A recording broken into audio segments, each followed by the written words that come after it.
Jennifer Nelson here, host of the Pocket Hours podcast. Here at Pocket Hours, I get to interview fabulous individuals in our industry to help educate us all and to up our game. We get to hear from them their secret sauce, how they are successful to hopefully help inspire us to do better work. The cool part is, as you listen to these interviews, you can also get clock hours on the go.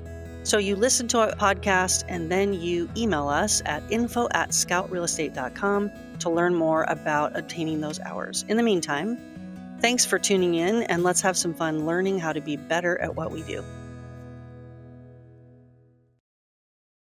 Hello, folks. Jennifer Nelson here with Pocket Hours podcast, and we are going off script today. We are going unconventional, doing something a little bit different today, and I'm pretty excited about it. I got the pleasure of interviewing my friend and colleague, Michael Wolf, today on the show. And Michael is sharing very vulnerably his story of his faith and his sexuality. And believe it or not, there's a tie, folks, to real estate. I promise you, hang in there for that. But if nothing else, hear from this very brave man who has gone through a lot of religious trauma and ended up on the side of knowing who he is, knowing who God thinks he is, and also being a much better agent as a result of these trials and tribulations he's endured. So I hope you enjoy this. Reach out to Michael and congratulate him for sharing his very personal life with us. Thanks so much. More than anything, Michael, I'm just impressed of your bravery and your vulnerability and your willingness to share with us. So thanks for being on the show. Thanks for having me. Yeah, this will be fun. Let's start with a little bit of real estate stuff. So tell us what you were doing prior to real estate.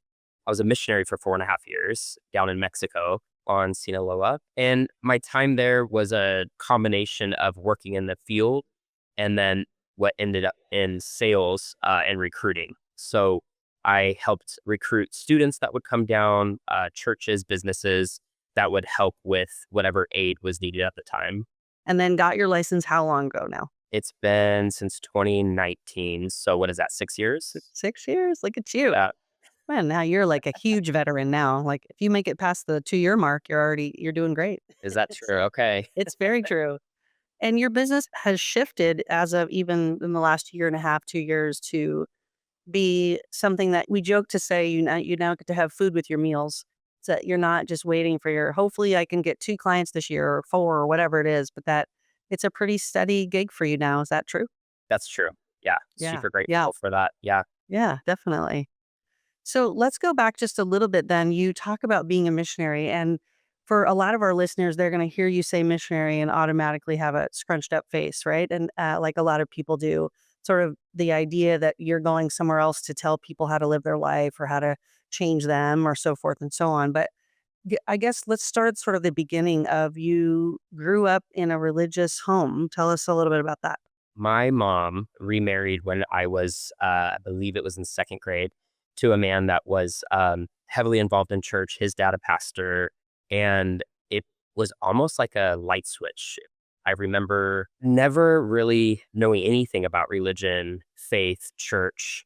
And like within a day, I remember it became such a big part of our life. We were not only going to church on Sundays, we were there throughout the week. We were doing Wednesday night services. We were in the choir, in Sunday school, and truthfully, on dance teams. It instantly became more than just something that we did once a week. It became like our daily life. So a switch turns on. It's pretty much precipitated by your mother's new husband. And so you're sort of thrown into this a little bit, but something caught on for you. I mean, there was some maybe after the initial, like, here's all this religious stuff kind of at you. There was something that personally happened for you where you bought into a faith. Is that true? Totally. I obviously, indoctrination aside, I totally always led with my heart as a kid, and I feel things pretty deeply. And there was definitely a message in church, right? And when we're talking about church, we're talking about a Christian church, right? I think sometimes when people hear missionary, they might associate it with like Mormons or other faith bases, but this was actually, it was a Pentecostal, predominantly African American church. My stepdad was African American. So I connect that because culturally and within that realm of denominations, it is a little bit different. There's a lot of passion that goes behind a sermon and ministry and somebody that led with heart, like I had mentioned, I was really drawn into what was being said. And that was a message of hope and of love and transformation. And I probably was in second or third grade. And for whatever reason, I felt a tug.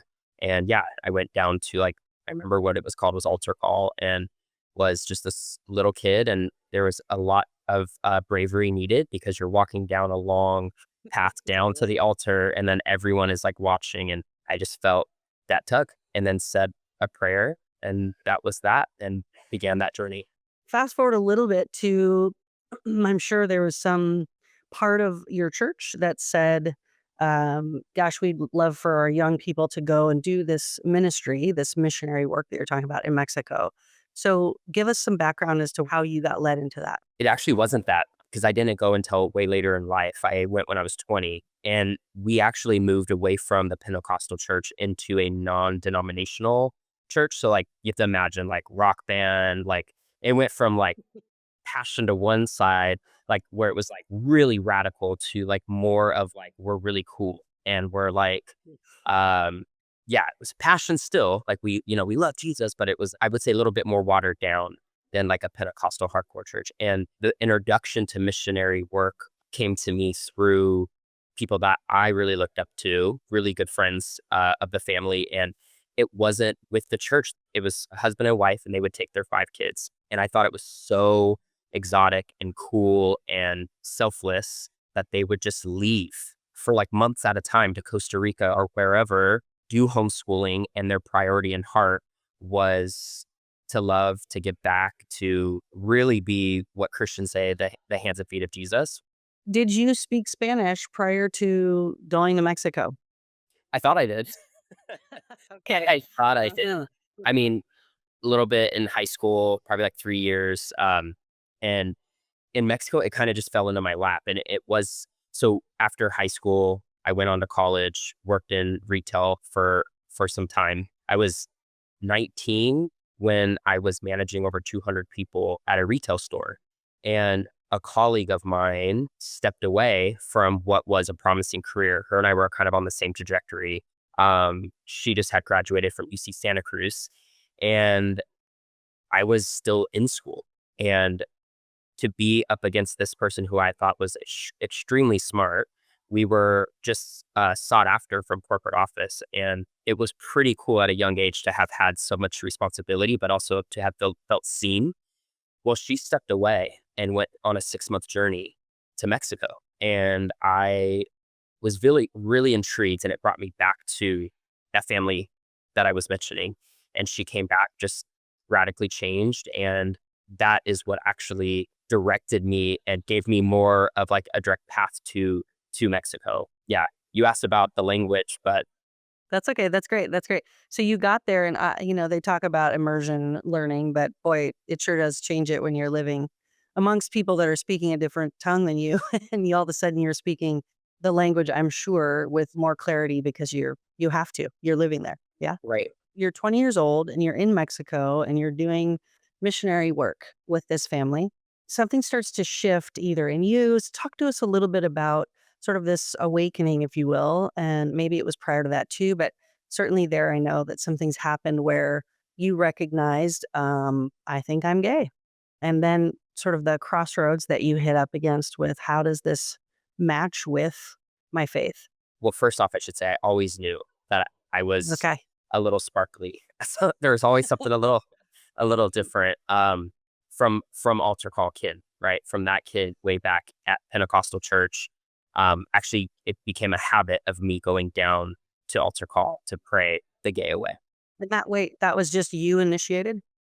Yeah, Okay, because absolutely. in your head, you were like, "Uh-oh, I gotta go down and pray again because I'm not right." Right, exactly. Okay. Because that's what was being said, right? And that was definitely more in that radical Pentecostal like background. Yeah, it was about your salvation, and not that as a little kid, it's not like I had a boyfriend, right? I just knew that when I was watching a Disney show, I would have a crush on Peter Pan, and and boys weren't supposed to fall in love with Peter Pan; they were supposed to fall in love with Jasmine. And so for me, I just always had this internal battle of that there was something wrong with me, and that I was told was God, the Holy Spirit, telling me that it was wrong and that I needed to repent. And so, yeah, it became this instant internal struggle from childhood to, yes, going into nonprofit. And what initially was me wanting to radically pursue my faith did eventually become that head to head battle with sexuality and faith. Do you think that radically pursuing your faith, as you refer to it, was part of your, if I keep going really hard on this faith stuff, maybe this gayness will go away? Like if I just keep working hard, I don't know if that's true for you, but I wonder if there was any push in that direction to say, gosh, if I'm doing all these good things in the faith and in church and in going to Mexico, that maybe the gay part will go away. Not necessarily. I guess to that point, maybe there was some hope that I would be healed, I guess. And that was something that I had sought as a kid, that there would be the right encounter with Jesus or the right encounter with God that would just like radically like take this away, because I wanted to be a good kid and I wanted to be a good son of God. And what actually drove me to missions was more of just me wanting to fully pursue God and nothing else. At that time, I don't think it was directly correlated with hoping that it would change me. There was definitely times while there that I had hoped that it would. Tell the listeners a little bit about when you sort of, for those of you that are just listening, he sort of banged his fists into one another when he was describing sort of when it hit this moment where, oh no, these two things are colliding and I'm not sure they fit together. In fact, I've been told and educated to believe that they don't ever fit together. This idea or this knowledge that I have now that I'm a gay man and I'm a person who wants to follow God. And so when did that first like collide, if you will? It's funny because the questions that are being asked, it's like, it's not so black and white, right? For me, Yeah. I can't define an exact like moment, but what I can say, because that was always the battle, I would say fast forward where things got really crazy was fast forward 2.5 years into my time in Mexico. And I have to remind you, initially it was supposed to be 6 months. And this is 2.5 years later that I'm still down there, not having returned back to my career that was relatively promising. And my goal of pursuing my faith radically had happened. And when I say radical, for people who may not know what I mean by that, it's like just that raw passion. It wasn't necessarily that I wanted to be like in the Bible. It was more of just like this walk, this relationship with God that people had talked about. And it was a goal of mine. And I felt that there was nothing that I could do that would separate me from that love. Even, I believed to some degree, a gay man. Now, you asked about the collision. So the reason why I bring that back is because there was a defining moment where I had to eventually leave missions, Mm. right? Mhm, And mhm. so I was there for 4.5 years. So when that 2.5 year mark started, that was me falling for a guy and a really good person that I came back to the States for a couple of months. I worked, I met him. He was really kind. It was a very innocent, like, kind of thing. It was only like 2 or 3 months long. And the people that were put in leadership in my life and that were involved with the missions were telling me that this is wrong, this isn't okay, to the point where they were like, you have to leave. And I packed up my car and I left that relationship overnight. So when I say radical, like bringing that back, it was like, this is where I was in my life. I packed up everything I had, left a job, left this person I wasn't living with, but it was just such a great relationship. I just knew that I couldn't stay in it. And so I drove from where I was to Colorado, where a couple of these pastors live, and eventually through this spiral fell into what I would call is like religion, where it wasn't faith based anymore. It was more of like that, like acts. Like I want to prove that I can do right, and when I don't, I'm punishing myself for it.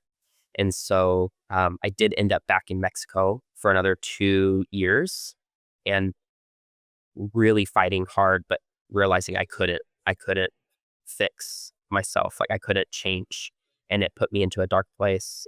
So what was really an amazing experience became this almost giving up on life because I just couldn't measure up to God. I couldn't measure up to the people that were in ministry that I had respected and grown to build community with. And honestly, my whole life had been this like struggle.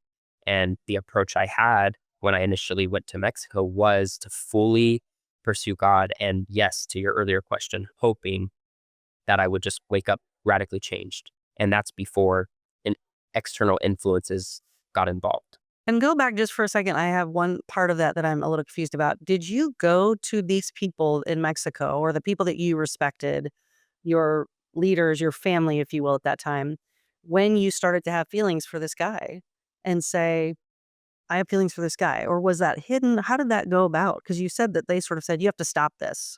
Yeah. But how did they even know it was happening?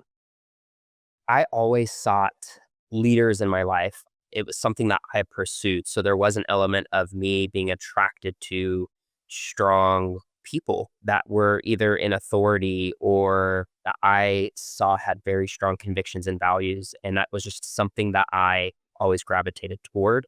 And so I had already set up just weekly conversations with these people that I had respected. And honesty had always been something that was a cornerstone in my life. And going back to that little boy that would repent, right? Like, not that I did anything technically wrong, but that was just, I built that habit at a young age, some of which out of fear, right? But also just wanting to clear a conscience, maybe. I don't know. But this weekly conversation happened. And there were times where it was like, yeah, I met this really cool person. And so it evolved into me later saying I developed feelings for this person and me being asked to, like, hoping actually that this person that I felt was going to say, "Yep, that can't. You're totally in the clear. God's gonna love you either way." Saying like 911 alarms are going off.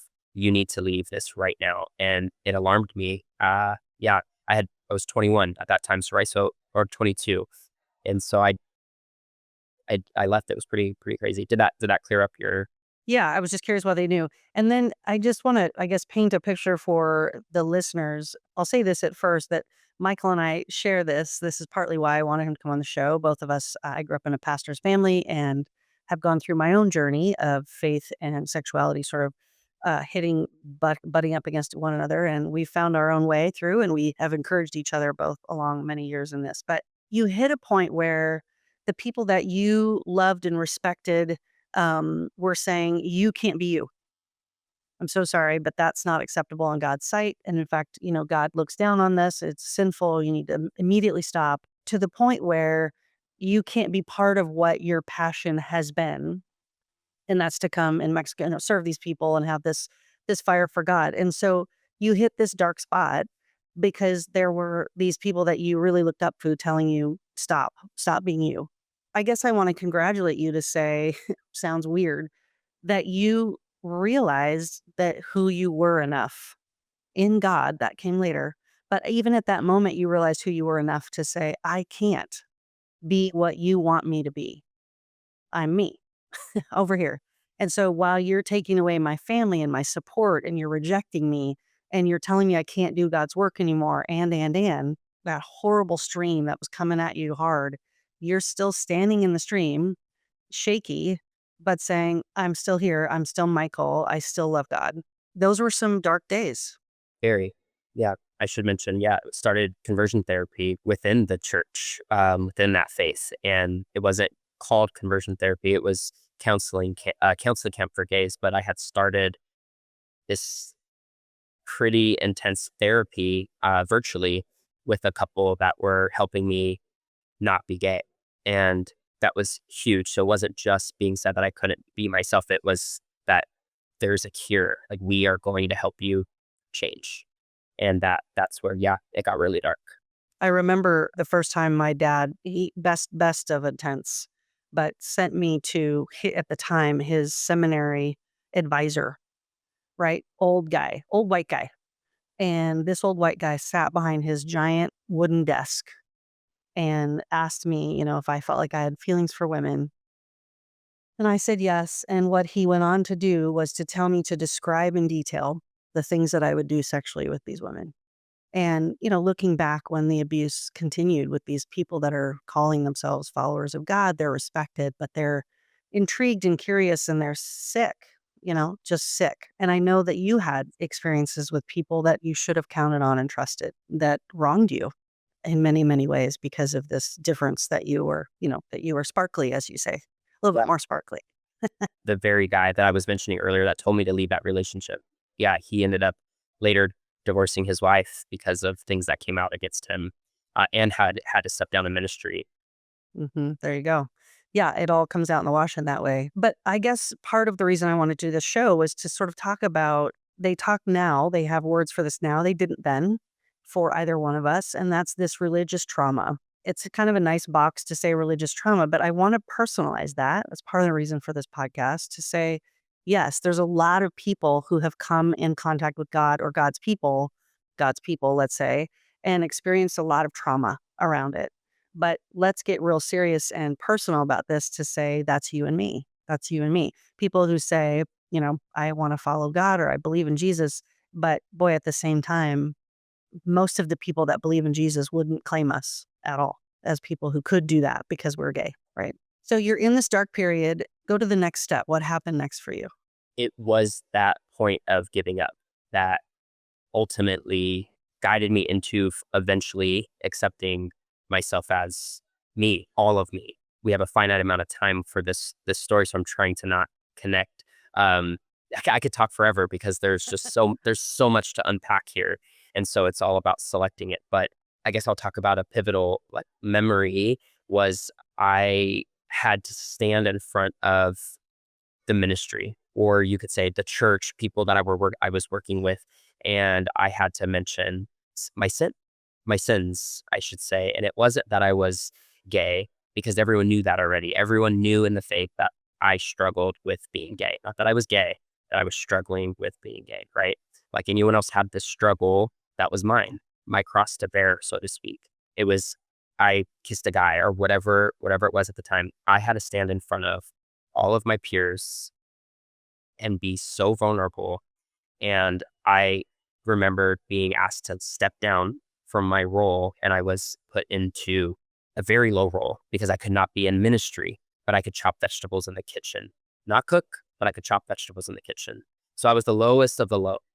And I remember sitting in this kitchen with no air conditioning, extremely hot, scared out of my mind, and lonely and feeling honestly like somebody that had leprosy. And I was living with the base directors, so the leaders of that ministry in their home. I was given a curfew. I was given weekly meetings with the husband to talk about all the things. Mind you, again, I'm in my 20s, right? I'm not a child. And this is how I'm being treated because I kissed the guy. And I just remember thinking how awful I was and how what was said to me was how angry God was at me for this. And I couldn't cope. And Yeah. What a weight. exactly.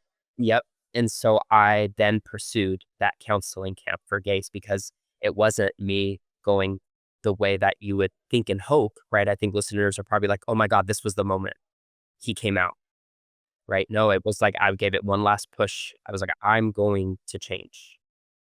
And I had to raise money for this camp. And thank God I had to leave Mexico. I had to leave this supervision that I had to raise $10,000 to go be changed at a camp. And that gave me enough separation. I moved to Indiana with friends that were affiliated with the ministry, but not directly in the ministry. And it gave me some autonomy and it gave me time to think. And during that time, I was, Thank God. yeah, and I was, Truly. working in landscaping. And so, like, I think most people wouldn't realize, or think, but I wore a hard hat, and I had to. So butch of you, Michael. I know. Oh, I'm obsessed. Pocket Hours is brought to you by Scout Real Estate. Hi, I'm Jennifer Nelson, owner at Scout Real Estate. I started this firm with the vision of doing things differently, with our focus on legendary service for our clients and creating a community of producing agents to spur each other to do higher quality work. If you are interested in learning more about how a small group of like minded brokers have come together to have some fun while doing a lot of business, reach out to me 206 227 7966 or email jennifer@scoutrealestate.com. I promise you this, fun is a high priority for me, but so is winning. So if you appreciate those two things, you might be interested in Scout. Looking forward to hearing from you. I remember laying sod down. We were working in a development, think of like really cool, well built upper middle class homes. And I remember throwing sod down and seeing a husband and wife walking who had purchased the home, haven't closed yet. And I'm laying sod, I'm covered in mud. And I'm raising money to go be changed to have what this picture is, literally what this Mm, picture is. And I'm interesting. laying it right and laying going, burning up, and I got home one day after work and was speaking with a cousin of mine who lives here in Seattle and was explaining kind of what my life looked like. She was just always curious, always a light. I should say not a Christian, but she was always a light, and that was telling that she just always had literally like a flashlight in like a dark cave, and I just always looked to her for that. And in this crazy dark time in my life, her alarms were going off, and she was like, "There's something not right here." That started getting me my wheels spinning a little bit, and literally was like, "There's nothing wrong with you." Bless her heart. And for somebody just Yay. eye contact like this, she's like, "There's nothing wrong with you." And I was like, "Yeah, but," and she goes, "What? But you kissed," like, "Okay, you what?" And so, like, I would explain, and she's like, "No, nope." And not going into all the details of that journey, what actually eventually got me to leave, but I was laying in bed at this person's house in Indiana, and when people talk about rock bottom, that was my rock bottom. I didn't get up, I called out sick for my landscaping job, and I laid in bed for 3 days, and I just watched movies, I ate junk food and realized I was depressed. And I potentially contemplated like just not existing anymore. Like I was just like, I can't do this. I have to give up. I'm gonna just be a disappointment. And what this elder in ministry was saying, that I angered the heart of God for choosing to not go to this ministry anymore, but listening to what my cousin was saying. She actually even said, "I question you ever had faith in God." Ooh, jeez. And so my cousin, who's sharing a different message, was just enough light that got me to buy a plane ticket to Seattle, a one-way ticket to Seattle. And it was ironically, the flight took off the day, 2016, where Trump was elected president. Wow. Yeah. Crazy. Mhm. That's nuts. I want to go back just for a second, a couple of things, and it's the ego that would think that shaming someone would make them change. Anything. Let's take homosexuality out of it. Let's just talk about shaming anyone in hopes that they will then stop what they're doing. Like it's just it feels like such a counterintuitive practice. I'll also say that speaking for God, ooh, that always gets me, right?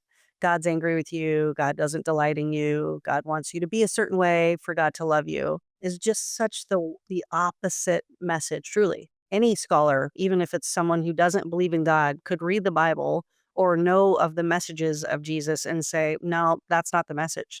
Even if they don't believe it, they'll know that's not the right message, right? And so a lot of these people who are inflicting this religious trauma are, in my opinion, attempting to say you have to be a certain way, and only the way we are, in order to be loved by God. And I can't more vehemently disagree, as you know. So this light, I love this cousin of yours. I want to hug her and kiss her. She bless her heart. I remember being at Seattle Pacific University. I was closeted, dating a woman, working at a religious Christian, university here in Seattle. And my then boss, Kim Campbell, intercepted some messages that I was having between me and the person I was dating. And it was clear that we were dating in the messages. And I was sitting in my office and realized that she had intercepted those messages. It was like on instant messenger on my computer, and I'd left the screen open and I'd walked to go to the bathroom.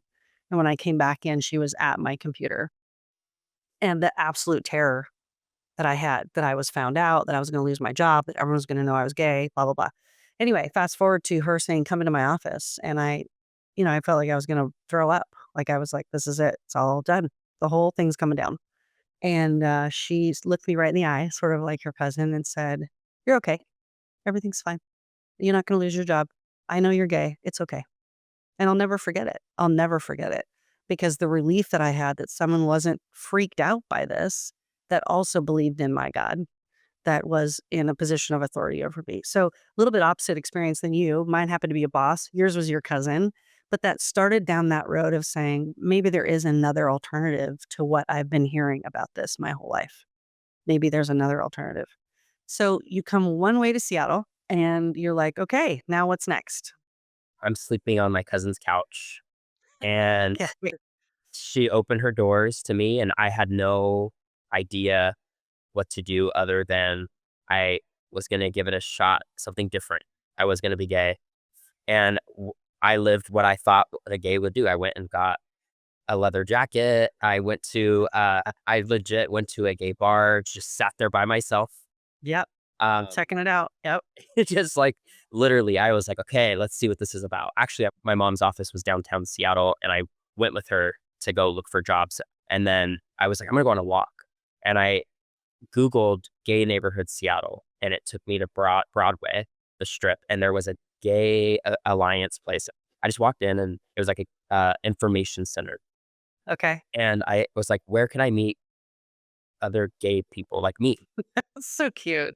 Mm. And they were just like, "Oh," so they listed some like places I could get involved with, and then they mentioned some gay bars, and I said, "Okay, I'm gonna go to a gay bar," and I ordered an AMF, which is if anyone knows, it's a Long Island iced tea. I did not know how to order drinks yet, and it was literally just me fully jumping into this like lifestyle, and I went radical the other way in some ways, and I was just like, "Okay, like what is this about? Like who am I? What is my identity and as a gay man, and am I calling myself a gay man?"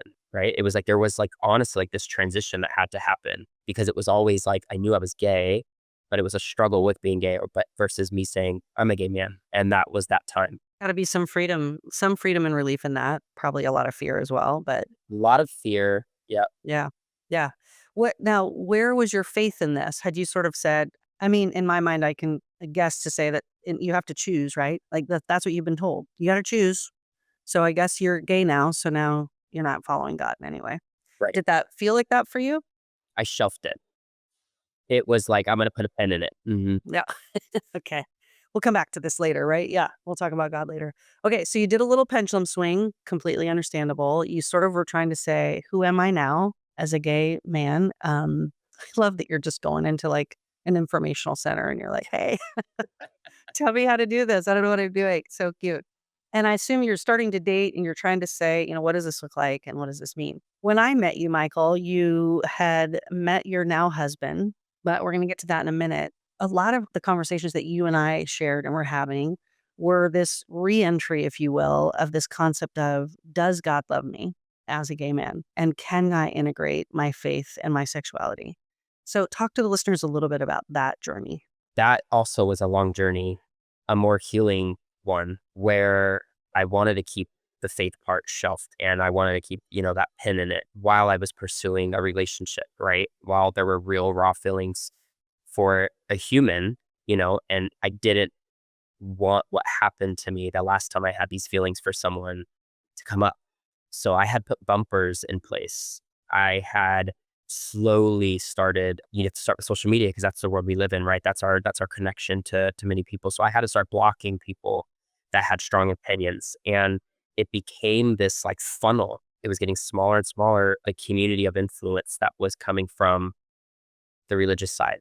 And every once in a while I would get like a message and I'm like, oh, didn't block this person.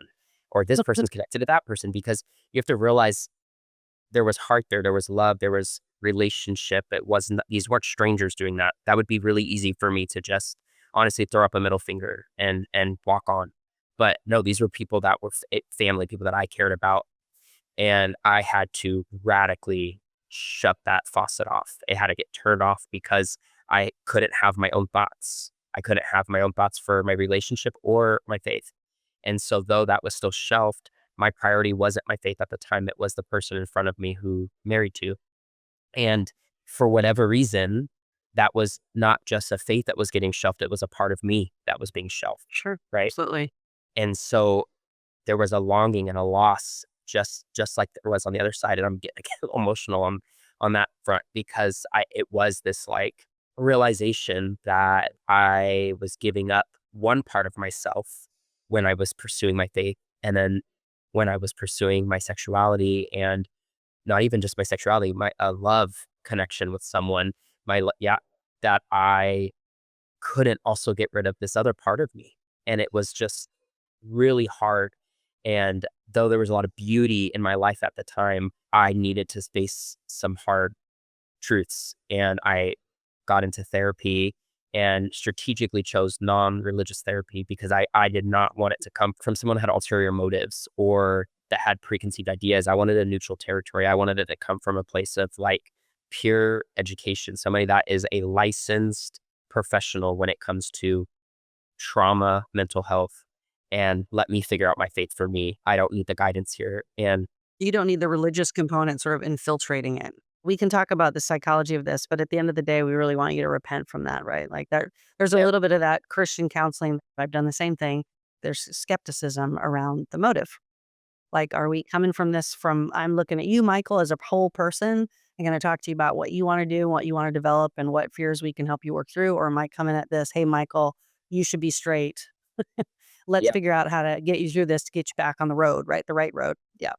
I don't know how to emphasize this enough, but I want to say that, Michael, you sort of said you were getting emotional there. And I felt emotional too because I lived it as well. But that's to say, there's no way to explain, unless you've been through it, this absolutely sort of tearing at the middle that happens in your soul and in your heart and your being when you do not fit in your faith community anymore that you cherished and felt whole in and you felt loved and felt good because you were following your faith, and when you don't, at least in my mind, fit into the gay community yet, who for the most part doesn't believe in God.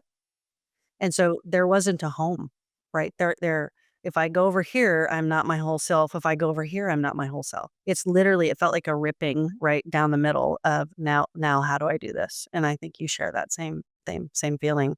We're going to change gears right now. You then meet Drew, your husband. yeah, I think we can say this. Drew would say this too. He is not someone who is a faith follower, but Drew is a unique human being who is so open about anyone and everyone being true to who they are and what they believe, and he loves you, loves mm, you, loves you. I think you were drawn to him for a lot of reasons, but I would imagine that was one of them. While you don't share faith with him, you know of his heart for you, and he sees you, all of you. And as you've continued in this therapy, sort of integrating to say, who am I as a person who does still believe in God and has a relationship with Jesus and has a husband and is a realtor and all these other things about life that people get so obsessed to say, who are you sleeping with? Let's make that mm, the focus of our whole lives. What about the rest of my life? What about my faith? What about my community involvement? What about, right, my hobbies and all of that? It feels like you and Drew have created a really lovely life. And you've been able to be still Michael who believes in God in your marriage. that's right. And when you started the podcast, I love that you said that I'm still on that journey because I am, right? There's For sure. still lots of question marks and concerns, but what I can say that's changed from the start of that journey to today, you doing this podcast, is thank God for therapy because I have really leaned into accepting that I don't have full control over all the things, right? So it's like letting go of needing certainty for everything and just leaning in to what's in front of me right now, today, in this moment. And that is the love I have for my husband, the belief that God still loves me. The Bible talks about faith without works is dead, right? So, like, it's this working of that. I'm working to believe that though you can tell me clearly, right? God loves you with all components of you, but this message that was said to me my whole life is there's still unwinding, there's still untangling to be had. And though I'm not affiliated with a Christian or a church community as of right now, I've not denounced my faith. That's not something that is on the radar. It is something that, just like that young boy that was praying the gay away, I hope that I just find and feel his love and acceptance for me more and more. And ironically, maybe even through my marriage from someone that does see my flaws, that still is with me. And I get that, human love is still flawed, right? Like there's nothing perfect about human love by any means. But if I could really just take that and mold it into what I want to believe God to be. Yeah, so that's just what this it's a step by step of every day working through uncertainty, but also accepting the God that I would love to love back. Absolutely. And I find it interesting in your story and some in mine as well, but that some of the biggest lights, if you will, and you refer to your cousin as a light, have been people who haven't said, Jesus is my savior. But that in my world, at least, God has used them in pretty powerful ways to remind you of God's love for you.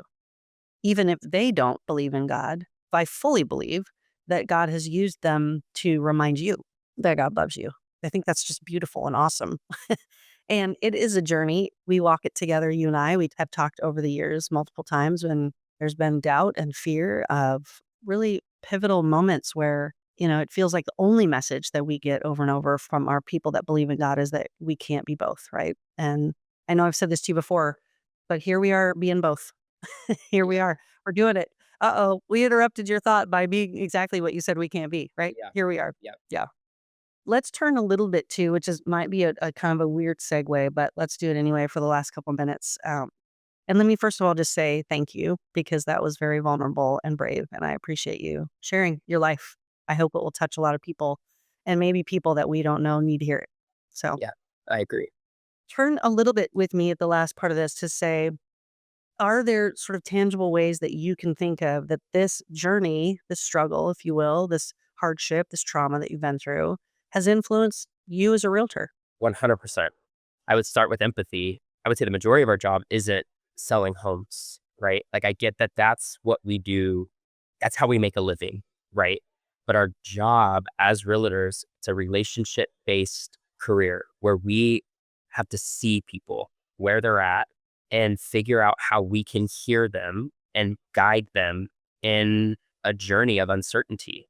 Because whether it's an exciting time in someone's life, marriage, a newborn baby, like you have to see their needs because there's still uncertainty. Though exciting, there's uncertainty. Or you're dealing with a divorce and that's one of their rock bottoms and or death, you know. And you have to have empathy and you have to have the heart to see people, I think, to do the job well. And there are things that I love that are, maybe more about the home buying process and house design. I love design, but more than anything, it's being in the people business and not feeling heard in my life and not feeling seen in my life and having someone else's ulterior motives for me for their end goal be really something of like challenge. And I would never want any of my clients to ever feel that there was an ulterior motive that I had with their journey, right? When they look back, it was that they had someone there that saw them, heard them, that they felt safe with, that guided them into that next transition in life. I love that. That's so good. So good. And I see that in you, Michael. I think you're a fantastic agent. And I've known that from the beginning. And I could see your walk of life and sort of what you've been through absolutely impacting how you show up for your clients. And I think that's amazing. Any other thoughts that you have around sort of, I know it's a weird segue, but how your journey has impacted anything else in your business or real estate?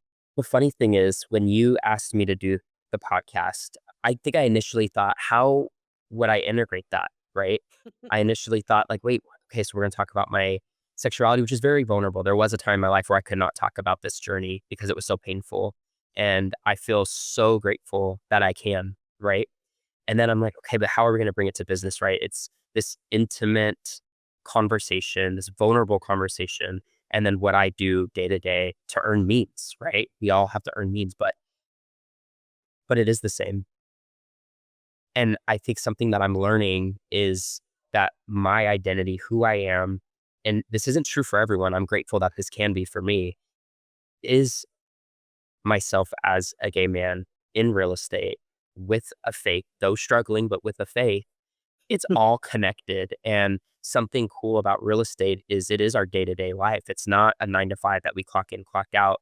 It's literally something that we're meeting people at 9 o'clock at night at a restaurant and you're having a heart connection. You need to be ready. And it might go into a real estate conversation. It might not. But I would say that it eventually, as I was thinking about this podcast, I was like, oh my God, just like connecting my faith and my sexuality, of course, my career, the one that I chose, is connected in that it allows time for grace. It allows time for confusion. It's messy and chaotic, but then you can help clean it up. It's an amazing career to be in. And I feel really grateful and lucky every single time I get hired by a client. I'm told that they feel seen and heard and excited to work with me. I'm feeling seen. I'm feeling seen and Totally. that I'm capable, right? Because it's easy to Mhm. have imposter syndrome, whether you're in church as Mhm. a gay man knowing that you have this faith, or someone that's in a career where there are thousands of other people. So, like, why me, right?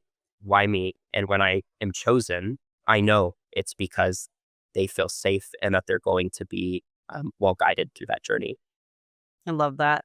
I think of that quote, I'm probably gonna get it wrong, but it's something to say, "Who you are anywhere is who you are everywhere." I love that you just sort of talked about this holistic to say, I don't have to try to integrate these things that are already integrated in me, right? So you show up as a gay man, as a husband, as a realtor, as a friend, in the many capacities of your life. You're you, and I love that this journey, while horribly painful, and I can't emphasize enough, I know that pain. We've both had it. While horribly painful, has led you here, right? To be happily married to a lovely man, to be doing work that you love, to be helping people, to be a whole person, right? Who still says, I understand that this faith thing, man, it's called faith for a reason, right? Because we don't know. But I'm still in here. I'm in this faith thing, but I'm also a whole person, being me, which is great. I love this. Thank you so much. It's been Yeah, awesome this to is talk so to you. good. Yeah, We could I talk and appreciate talk and talk and talk. it. I know. This could go on for hours, but we'll try to make it so everybody wants to listen to it. But I appreciate that. And I think Michael would join me in saying this, and that's to say if you're listening to this and you're in any of these spots along the things that we've talked about and want to talk to us about that in your own life, that we're both open and available to do that. So reach out to us Absolutely. with those things. Yeah. Thank you. I love your bravery. You know that I love you, and I love your just being able to do this today. It really means a lot to me. Thank you, Jen. Yeah, it means a lot to me too. Thank you so much for listening into Pocket Hours. I hope this has been interesting, fun, made you laugh, made you think, spurred you on to do and implement some new things in your business. I appreciate your time and hope this has been a good use of it, period. Now, go be the agent you would hire.